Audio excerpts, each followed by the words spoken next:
بسم اللہ الرحمن الرحیم۔ السلام علیکم۔ پروگرام خلاف رائے کے ساتھ میں افتخار کاظمی، کوئی مانے یا نہ مانے مگر مولانا فضل الرحمان اور بلاول بھٹو نے جس طرح عدلیہ کے حوالے سے کل بیانات دیے ہیں، ان کی ابھی شدت ہیٹ کم نہیں ہوئی تھی، کانوں سے دھواں نکلنا ابھی شروع ہی ہوا تھا کہ مسلم لیگ نون بھی میدان میں آ گئی، اور جو رہی سی کسر تھی وہ مریم نواز نے اور خواجہ آصف نے پوری کر دی ہے۔ سپریم کورٹ جو پتلی گلی سے نکلنے کی کوشش کر رہی تھی، اگر عید کی چھٹیاں نہ ہوتی تو شاید اس کا دم گھٹ جاتا۔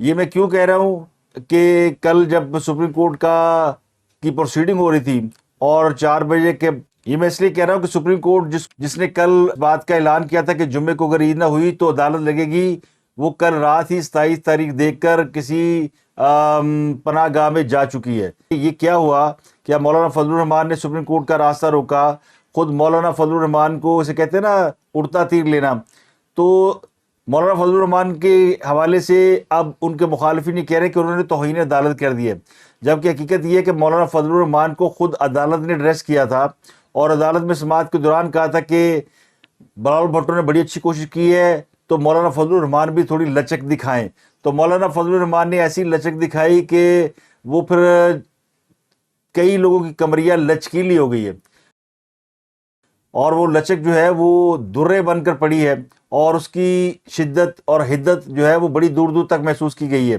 اور جو سپریم کورٹ 4 بجے جس نے بیٹھنا تھا، وہ 4 بجے اپنے چیمبر میں بیٹھی، عدالت میں نہیں آئے، اور چیمبر میں بیٹھ کے ایک فیصلہ جاری کر دیا جسے آرڈر آف دی ڈے کہتے ہیں۔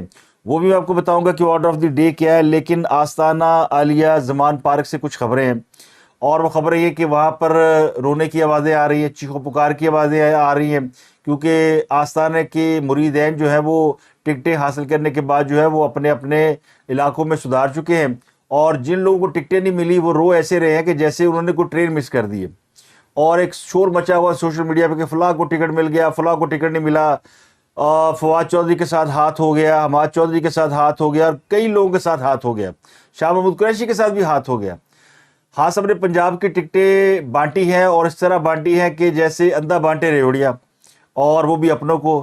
ایک ٹکٹ بڑا امپورٹنٹ انہوں نے دیا ہے، اور اس ٹکٹ سے آپ سمجھ جائیں گے کہ یہ ملک کے جو اس وقت حالات ہیں وہ کیوں ہیں۔ وہ ٹکٹ ہے جناب چیف جسٹس عمر عطا بندیال کے ایک کزن ہیں، ان کو ٹکٹ دیا گیا ہے، فیصل خالق بندیال کو، پی 83 خوشاب سے، وہ پی ٹی آئی کی طرف سے صوبائی اسمبلی کا الیکشن لڑیں گے۔ اب جیتے گے یا نہیں جیتیں گے، ان کی جماعت پنجاب میں حکومت بنائے گی نہیں بنائے گی، لیکن ان کو ٹکٹ مل گیا۔ تو ایک تو یہ ہے، ابھی کئی اور ایسے نام ہیں جن کے ریلیشن شپ ملتے ہیں، لیکن ابھی چونکہ آہستہ آہستہ باتیں کھلیں گی، اور کھولیں گے بھی پی ٹی آئی والے، یہ ہم نہیں کھول رہے، پی ٹی آئی کے لوگ ہی باتیں بتا رہے ہیں۔ انہوں نے بتایا ہے کہ جناب کس کس طرح کس کے ساتھ زیادتی ہوئی ہے۔ کوئی ارب پتی کروڑ پتی وہاں پہ دیگے منا رہا تھا، کوئی وہاں پہ جھاڑو دے رہا تھا، کوئی اپنی خواتین کے ساتھ وہاں چوکی داری کر رہا تھا، کوئی وہاں پہ پہرے داری کر رہا تھا، تو وہ سب لوگ جو ٹکٹوں کے لیے وہاں موجود تھے ان کو ٹکٹیں نہیں مل سکیں، اور ٹکٹیں لے کے دوسرے، تو جنہوں نے وہاں پہ زمان پارک میں، یا آستانہ عالیہ زمان پارک کہنا چاہیے، کیونکہ کل ایک جج صاحب نے آستانہ عالیہ کی بے حرمتی کی ہے اور ان کا تبادلہ ہو گیا۔ جسٹس طارق سلیم شیخ نے بشرا بی بی کی ایک درخواست کے اوپر جرمانہ کر دیا انہیں 1 لاکھ روپیہ، کہ انہوں نے درخواست کیوں دائر کی ہے، ان کی اتنی جرت کہ ان کا 2 ماہ کے لیے تبادلہ کر دیا کہیں اور کسی بینچ میں۔ تو جسٹس طارق سلیم شیخ کا تبادلہ ملتان ہائی کورٹ کے بینچ میں کیا گیا ہے۔ جسٹس طارق سلیم شیخ نے زمان پارک آپریشن کے حوالے سے، وہ اکثر درخواستیں جاتی ہیں عمران خان صاحب کی، اور وہ انہیں انٹرٹین کرتے ہیں، اور کبھی کوئی اس میں ہینکی پھینکی نہیں کرتے، لیکن کل پتہ نہیں انہوں نے کی ہوا ہے، انہوں نے جرمانہ ہی کر دیا، اور پھر کیا مرشدنی کو اور آستانہ عالیہ کی مرشد زادی کو آپ اس کی توہین کریں گے تو پھر آپ جج تو نہیں رہ سکتے نا، پھر آپ کہیں ملتان کے دور دراز علاقے میں جا کے جج شپ کریں۔ ایک اور لارجر بینچ کے سربراہ جسٹس شاہد بلال حسن کو بھی راولپنڈی ٹرانسفر کر دیا گیا، یہ بھی عمران خان کی نااہلی کے خلاف درخواست کی سماعت کرتے۔ اب یہ 3 جج ہیں جو عمران خان صاحب کی درخواستوں کو دیکھ رہے تھے۔ توشہ خانہ کے جج صاحب جو ظفر اقبال ہے، ان کا تبادلہ ہو چکا ہے، جسٹس طارق سلیم شیخ کا تبادلہ ہو چکا ہے، اور پھر ایک لارجر بینچ بنایا گیا تھا جو کہ عمران خان صاحب کی نااہلی کے حوالے سے جو درخواستیں تھیں ان کی سماعت کر رہا تھا۔ یہ 3 جج جو ہے وہ تبدیل کیے جا چکے ہیں، اور پتہ نہیں ان سے آستانہ عالیہ زمان پارک کی کوئی بے حرمتی ہوئی ہے، کچھ اور ہوا۔